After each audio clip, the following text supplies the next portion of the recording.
இன்றே டவுன்லோட் செய்து உங்கள் ஃபேவரட் ஷோக்களை என்ஜாய் பண்ணுங்க. சிபி, என்ன ஆச்சு? எங்க இருந்தா இசை? பின்னாடி இருந்த இருட்டு ரூம்ல இருந்தா ஜானு. அங்க அங்க எப்படி தனியா போனா? ஜனமா, இசைக்கு இருட்டுனா ரொம்ப பயம். அவன் இந்த மாதிரி இடத்துக்கெல்லாம் போகவே மாட்டான் ஜனமா. அழாத ஜெயா, இசைக்கு ஒன்னும் ஆகாது. இருட்டுக்கு பயப்படுற குழந்தை அந்த ரூம்க்கு எப்படி போனா? வேற யாராவது கூட்டிட்டு போனாங்களா?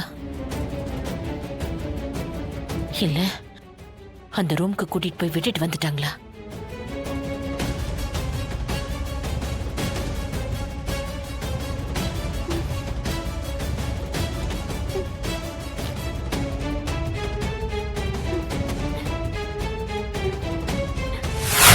மாப்ள, யாரோ ஒரு மனநல சரியில்லாத பொண்ணுக்காக நீ உன் அத்தைய நிக்க வச்சு கேள்வி கேட்கிறிய. வேணாம் மாப்ள, இதெல்லாம் தப்பு. யாரோ ஒருத்தியா? இசை எனக்கு எவ்வளவு முக்கியம் உங்களுக்கு தெரியாது. என் ஜானுக்கு அப்புறம் என்னை என்னையாவே ஏத்துக்கிட்டு என்ன நேசிச்ச ஒரே ஜீவன் இசைதான்.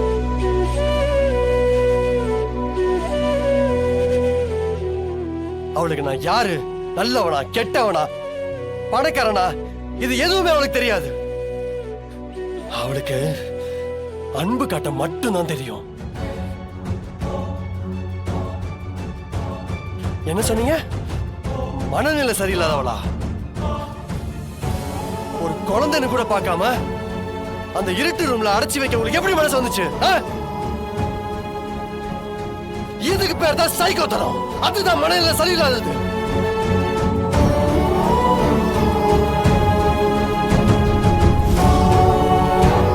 மாமா, இசையோட உலகம் நம்மள மாதிரி அழுக்கானது இல்ல மாமா. அது ரொம்ப பரிசுத்தமானது. அதுல வாழ்ற தகுதி நமக்கு கொஞ்சம் கூட இல்ல மாமா. இப்ப கூட அத்தனை பேரும் இசையை பார்த்துட்டு இருந்தப்போ இசை மட்டும்தான் என் காயத்தை பார்த்து அவ கையால என் ரத்தத்தை தொடச்சா மாமா. அவளா மனநிலை சரியில்லாதவ? அவ தெய்வத்துக்கு சமம்.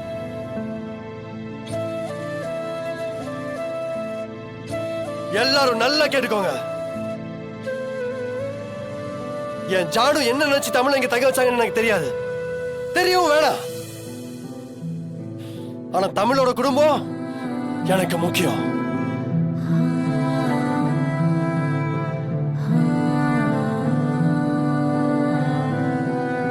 இசையும் தேனும் எனக்கு இன்னும் முக்கியம். அவங்கள யாராவது ஏதாவது சொன்னாலோ செஞ்சாலோ இந்த சிபி சக்கரவர்த்தி யாருன்னு பாப்பீங்க.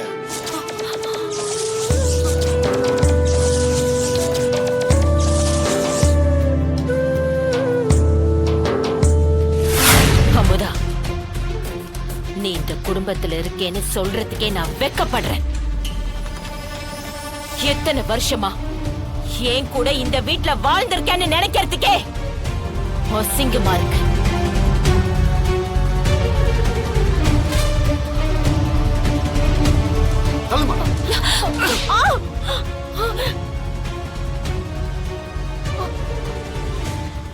உன்னால எவ்வளவு பெரிய கெட்ட பேரு பாத்தியா? உனக்கு கொஞ்சமாவது அறிவு இருக்கா? அத்தை, இவ ஏதோ முட்டாள்தனமா பண்ணிட்டா. தயவு செஞ்சு அவளை மன்னிச்சிருங்க. தமிழ், சிபி சொன்னதுதான் என்னோட முடிவும். நீ தாராளமா போலீஸ்ல கம்ப்ளைண்ட் பண்ணு. எனக்கு அத பத்தி எந்த கவலையும் இல்ல. செஞ்ச தப்புக்கு அமுதாக்கு தண்டனை கிடைச்சே ஆகணும். ஏமா இப்படி பண்ண? சும்மாவே அத்தா என்ன வெறுக்கிறாரு. இத நீ வேற இப்படி பண்ணி வச்சிருக்கியம்மா. எனக்கு போச்சு, எல்லாம் போச்சு.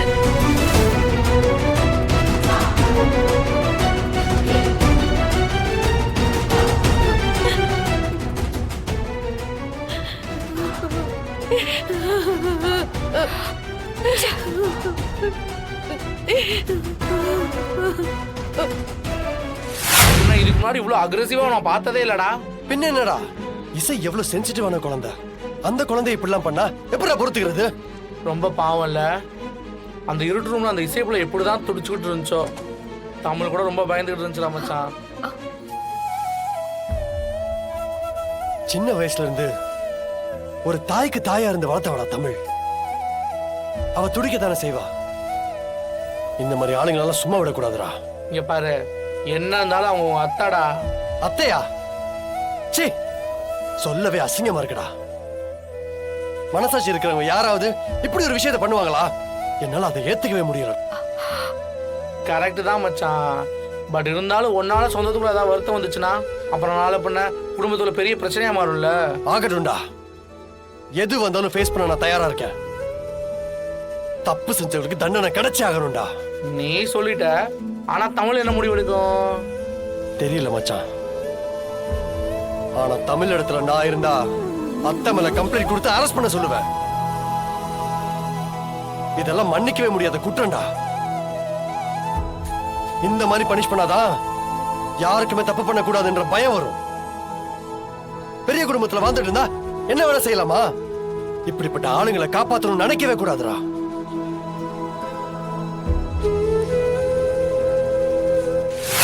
இப்ப என்னப்பா பண்றது? அந்த தமிழ் என்ன முடிவு எடுத்திருப்பா? ஏங்க, எனக்கு ரொம்ப பயமா இருக்குங்க.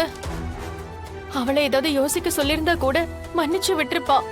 ஒரு பக்கம் செபி, இன்னொரு பக்கம் ஜனாமா, மொத்த பேரும் சேர்ந்து அவளை ஏத்தி விட்டுருக்காங்க. ஒருவேளை கம்ப்ளைண்ட் கொடுத்துருவாளோ? கண்டிப்பா கம்ப்ளைண்ட் கொடுப்பா. அவளை பத்தி எனக்கு நல்லாவே தெரியும். நாம எப்படி சந்தர்ப்பம் பார்த்து காத்திருக்கோமோ அதே மாதிரி தானே அவளும். அவளுக்கு இது ஒரு நல்ல சந்தர்ப்பம் இல்ல?